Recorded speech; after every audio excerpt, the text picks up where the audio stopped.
everyone, I am back with take 5, the 5th day of our conversation, and I am so glad that we are here together and you have been, with me on this journey. So I am grateful to you. Thank you so much for walking by my side, listening to my story, and really engaging with it, and then giving me feedbacks. uh, it's amazing. So thanks a lot, and we move on from the sports professional space to my college, the path at TCS, and then moving on to the path at HSBC. Uh, as I had mentioned yesterday, the unlearn and relearn was required. Receptiveness was one of the things which I felt that gave me a space for me to be me. Now, I joined there in 2009, and I think the last decade had been the most precious one for me as a person.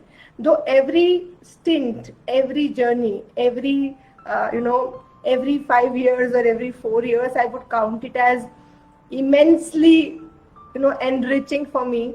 But I think those 10 years, from starting from 2009, 2019, 20 until date, I think the last decade had played a much bigger and a higher role in me becoming a person who I am today.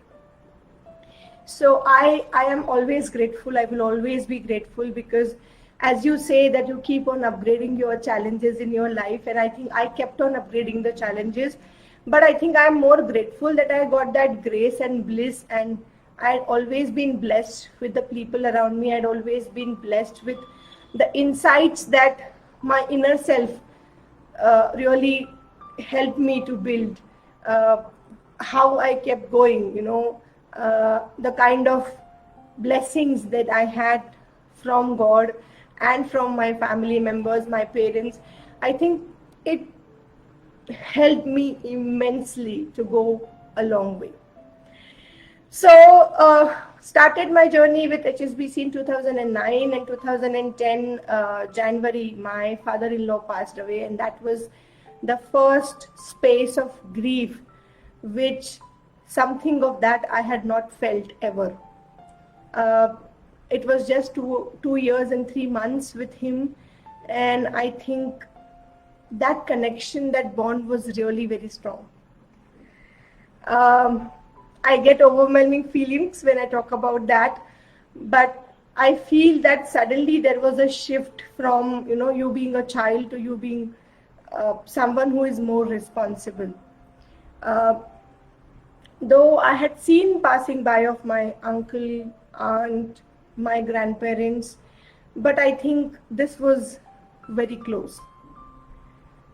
And the grief was very difficult to really get over, and I'm not getting words at this moment to really put that feeling in place, because this was the first time where I felt, life is life and it can end sometime.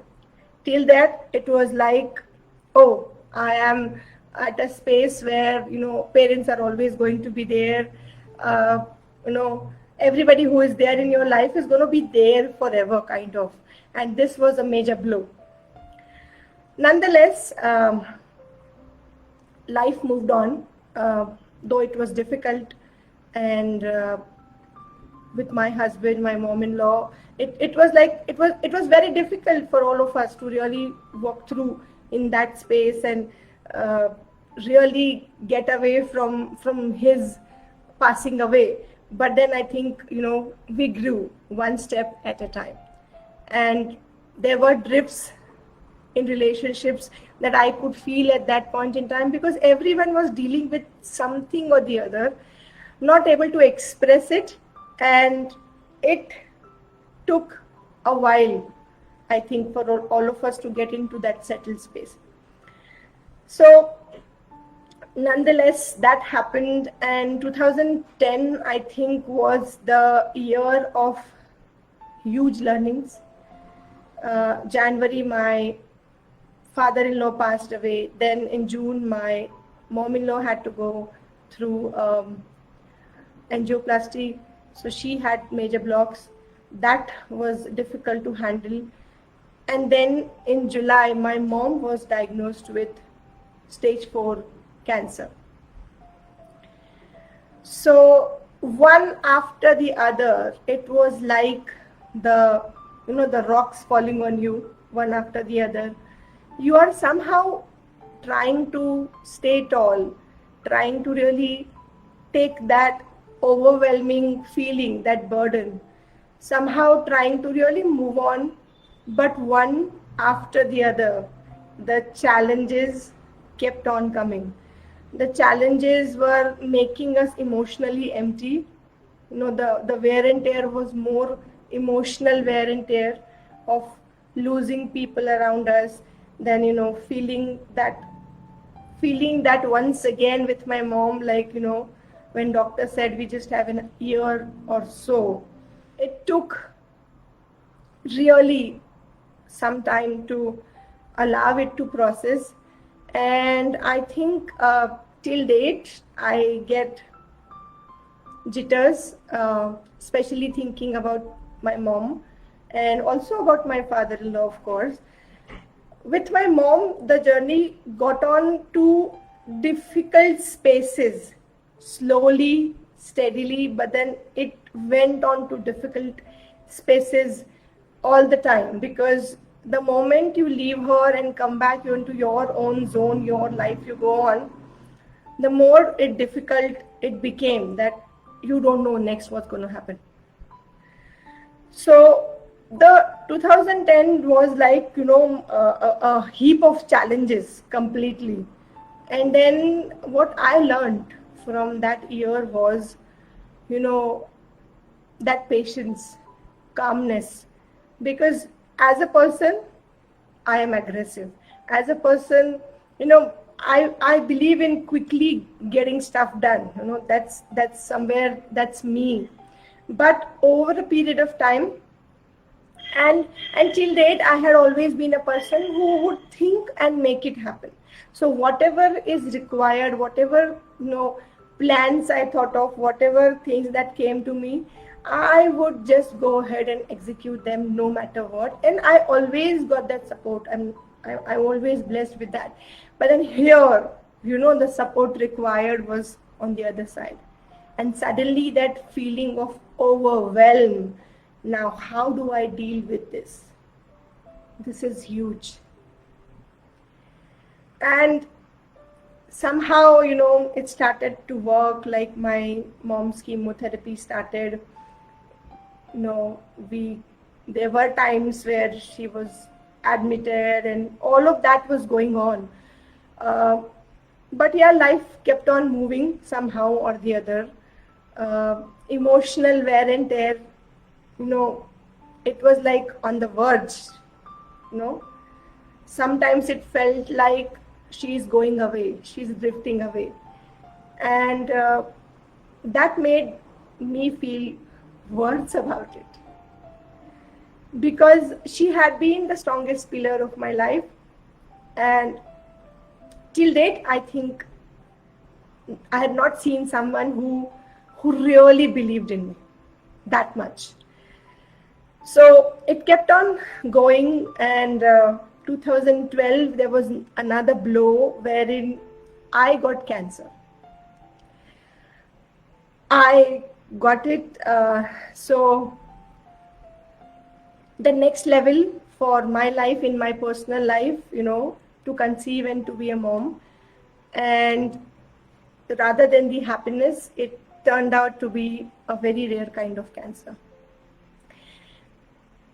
And it was another blow. It was a huge blow though, basically, because, coming from that space of 2012, gathering yourself and then really trying to start off a new journey, in your life. And it blew big time. nonetheless, we had to go and really get it done, move away from it. Uh, I had seen my parents, really showing their brave face. I think now being a parent, I can feel that, they felt more bad about it when I got it rather than when mom, she herself got it. So, so yes, there was this thing in my life that came, and then I had to undergo chemotherapy, but I always looked forward. I always look forward. And I think I got it from my parents, my family, my sister, my husband. All of them had been there for me in this space. And I think I could pass through this stuff. And one of the things that I did was I always looked forward for something next level, something new. So though I was undergoing chemotherapy, all of that was happening, I always looked forward for that next role that I could play, because at least that would keep me going and get me out of the zone I was into and really focus and tell myself, no matter what, whatever said and done, it's done and dusted. And now I have to keep on focusing on achieving whatever it is. So in the same year, then I got, a role to play, which was initially done from London, and then that role moved to me, where I would be playing that role of a delivery manager from this place in India. So I went to London for a 3-week transition period, and I think at that point in time, I followed the secret. I kept on visualizing the next level for me, in terms of my life, basically, to get me away from all those overwhelming feelings those were coming. So I went for that transition in 2012, and then started my new journey in 2013. And the rest part kept on moving, like mom's health and all of that, simultaneously, slowly, steadily, it was becoming better. We were finding our own ways to meet doctors who could help us. So it was, I would say that from that point onwards, I started to believe that, things are coming to me for my own good.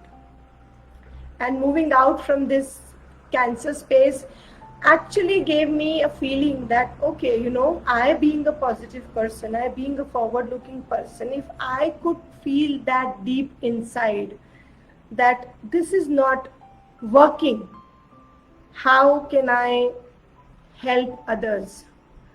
Now when I'm looking at life from level 5, I was at underground for some period, but now I'm looking at life and I bounced back from level 5.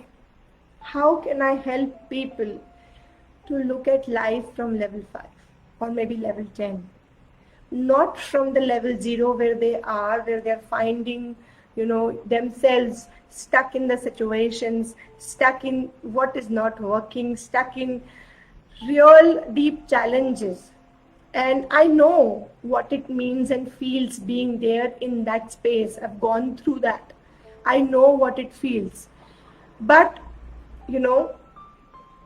if you want to take that step and look at that from a different perspective, from level 5, it's going to be a very different space maybe when you're looking down.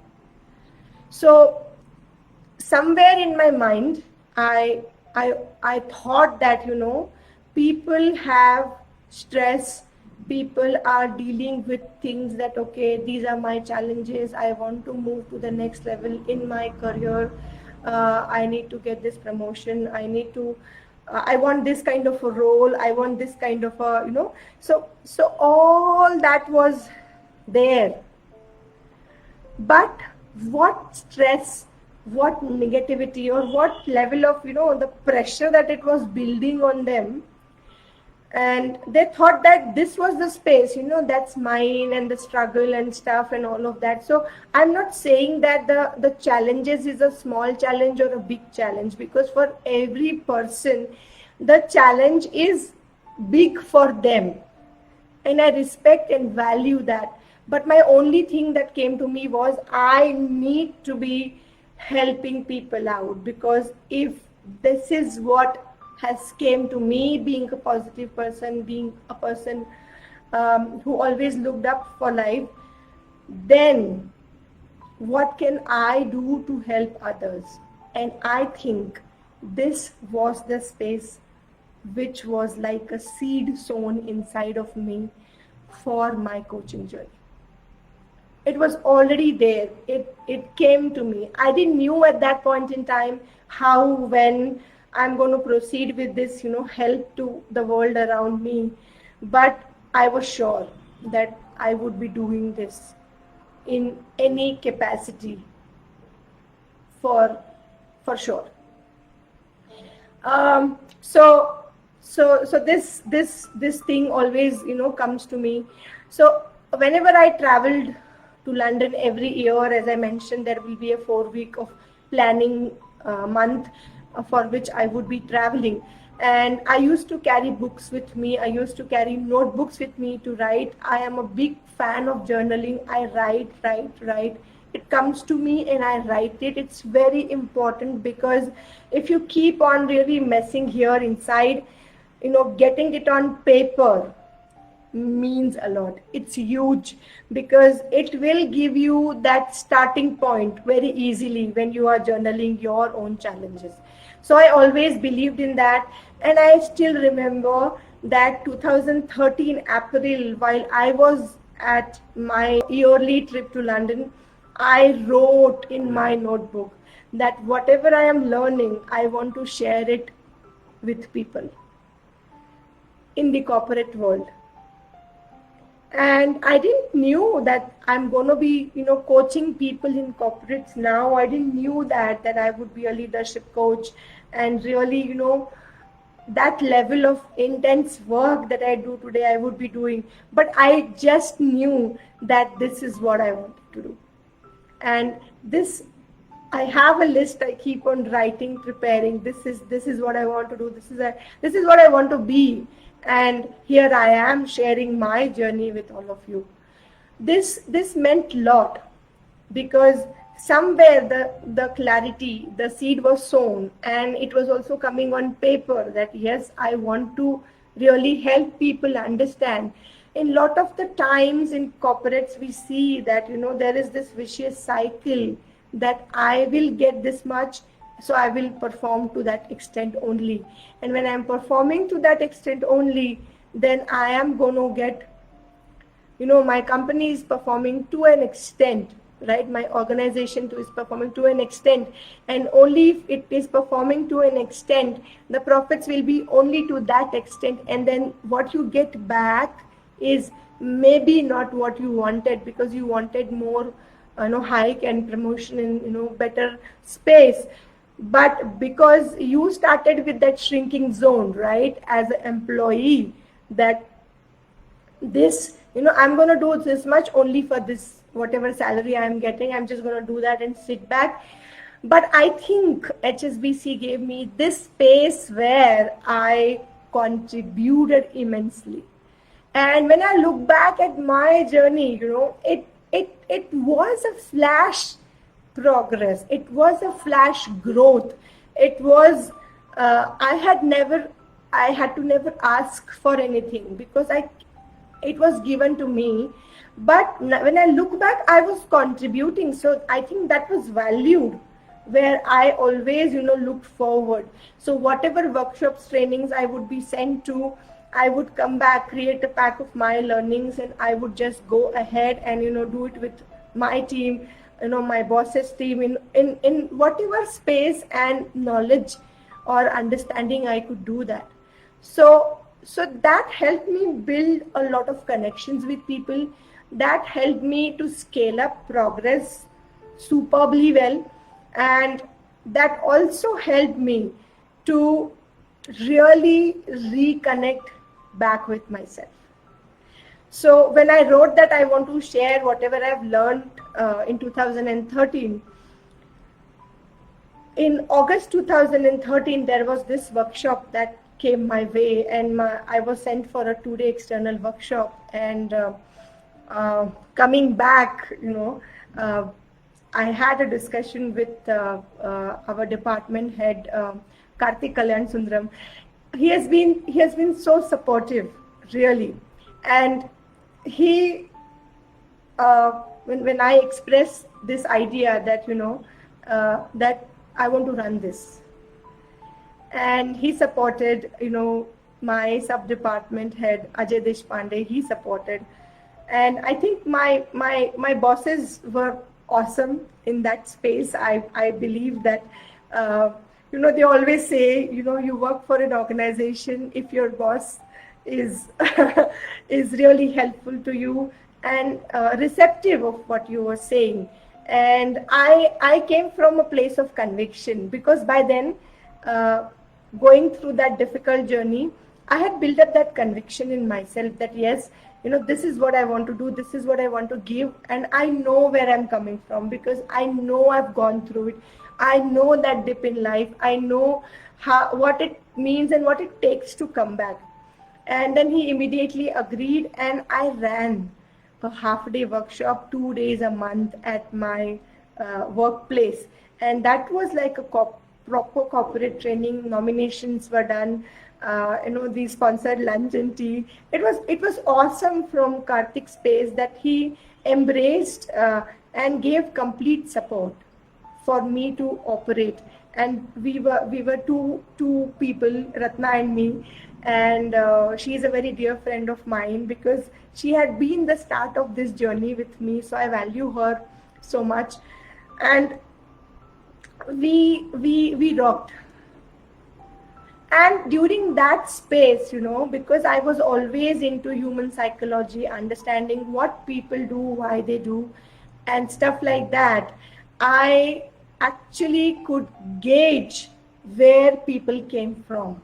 What are their real challenges? So initially we started it for women, but then because I was persistent, I wanted to run it for men as well, because I knew that, equally men also need help, and I think maybe more, because there is a space of vulnerability, and men don't find themselves opening up very easily like women can do. Somewhere, we have that inbuilt making connection emotionally space available, but then the vulnerability part is huge over there. So then I was persistent. I was told that, okay, go ahead, take nominations and run it. And I used to wait for being on those workshops, because I could connect with people's lives. We used to start at 9 o'clock, and sometimes, though it had to end at 2, it would go till 3 o'clock. And I think I would be the happiest person on that, particularly those days. The rest days were also good.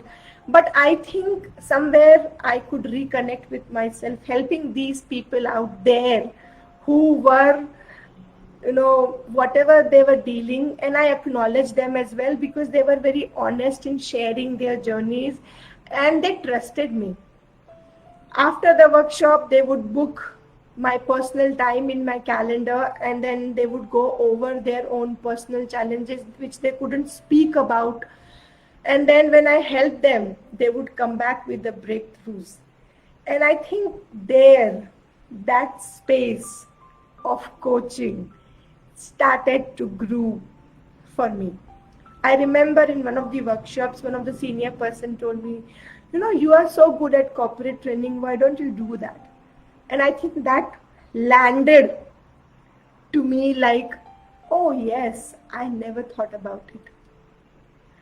And that's when I think this whole coaching space was building up. And I think my journey as a coach had already started in 2012, during my cancer time. But I think this was it.